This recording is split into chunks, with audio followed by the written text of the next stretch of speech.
J'ai acheté un produit en reconditionné. Ça faisait des années que je m'étais interdit ça.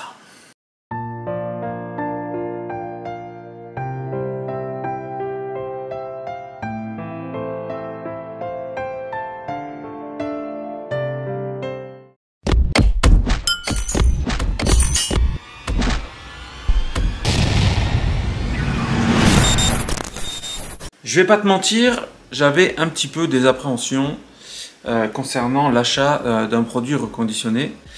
Pour te la faire courte, il y a quelques années, j'avais donc acheté un iPhone XR, hein, tu vois, ça remonte à quelques temps, donc en reconditionné, et le châssis était vrillé. Vrillé, je sais même pas comment on fait pour vriller un châssis de téléphone. Pas tordu, hein, parce que tordu ou plié, tu peux, tu vois. Mais vrillé, le truc, il était... Voilà. Et déjà, je sais pas comment on fait pour faire ça. Et deuxièmement, je sais pas comment le reconditionneur, il arrive à pas le voir. Bref. Après, c'était léger, mais c'était vrillé. Et du coup, bah, j'avais renvoyé le produit, il m'avait remboursé. Et puis je m'étais dit, bah, c'est fini, j'achèterai plus jamais de reconditionné. À l'époque, c'était déjà un très gros reconditionneur et un très gros vendeur de ce genre de produit. Voilà, je suppose que maintenant, il y a prescription, on va dire, et qu'ils ont changé les choses.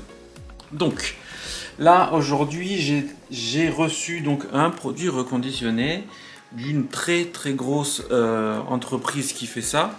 Là, ça valait vraiment le coup. Je suis tombé un peu dessus par hasard, on va dire. Je voulais me prendre un iPad Air pour remplacer l'iPad que j'ai à l'heure actuelle qui date de 2018. Hein. Bon, je l'ai bien amorti et je vais encore l'amortir encore puisqu'il aura une utilité, t'inquiète pas. Et du coup, je voulais le remplacer par un iPad Air, mais c'est vrai que l'iPad Air tout neuf, ouais, ça m'embêtait un peu de mettre autant. Donc je me suis tourné vers le reconditionné. Et j'ai trouvé un iPad Air en parfait état, alors on va voir justement si c'est en parfait état, de 2024, donc avec la puce M2. Juste pour te dire, j'ai pris cet iPad parce que je veux utiliser l'application de chez Insta360 sur l'iPad, parce que sur le téléphone je trouve que bah, c'est trop petit, tout simplement. Donc il me fallait quand même un iPad qui tienne un peu la route. Je t'approche et puis on va regarder un peu, on va déballer ça. On va voir si, soi-disant, il est en parfait état. Bon, ça me fait assez bizarre hein, d'ouvrir ça, puisque, je te dis, la dernière fois, c'était vraiment une très mauvaise expérience. Donc, je l'ai déjà...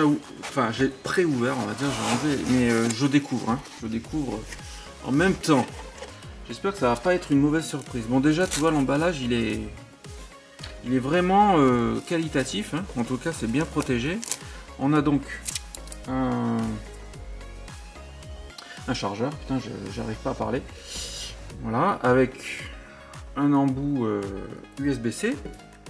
Moi, je pense que c'est normal pour un iPad de 2024. On va enlever ça, hop.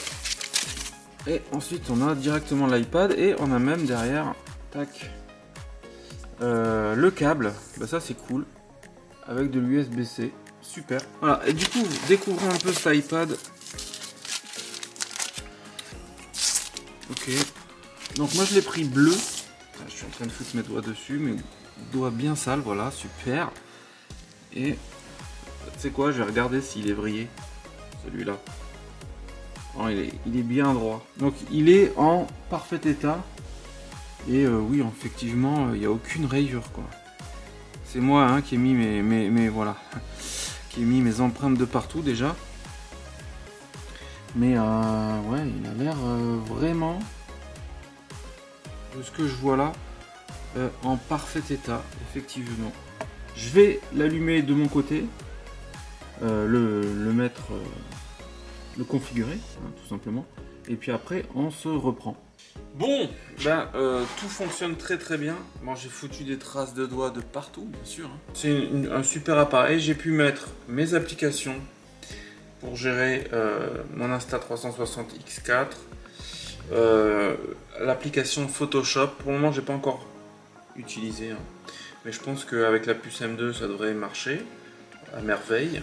J'ai aussi mis Filmora 14, hein, donc ça c'est pour la vidéo par contre, etc., etc. Donc voilà, ça fonctionne pour le moment, de ce que j'en ai vu, ça fonctionne plutôt correctement. En même temps c'est normal, hein, je rappelle, il y a une puce M2 là-dedans.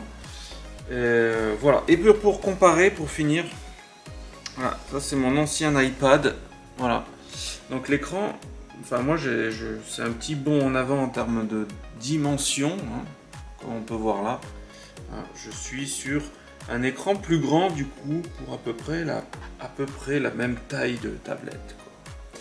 Voilà, donc voilà pour cette vidéo, une petite vidéo unboxing comme ça, toute simple, et de toute façon, si je dois dire quoi que ce soit sur cette tablette reconditionnée, ben j'en reparlerai dans une autre vidéo.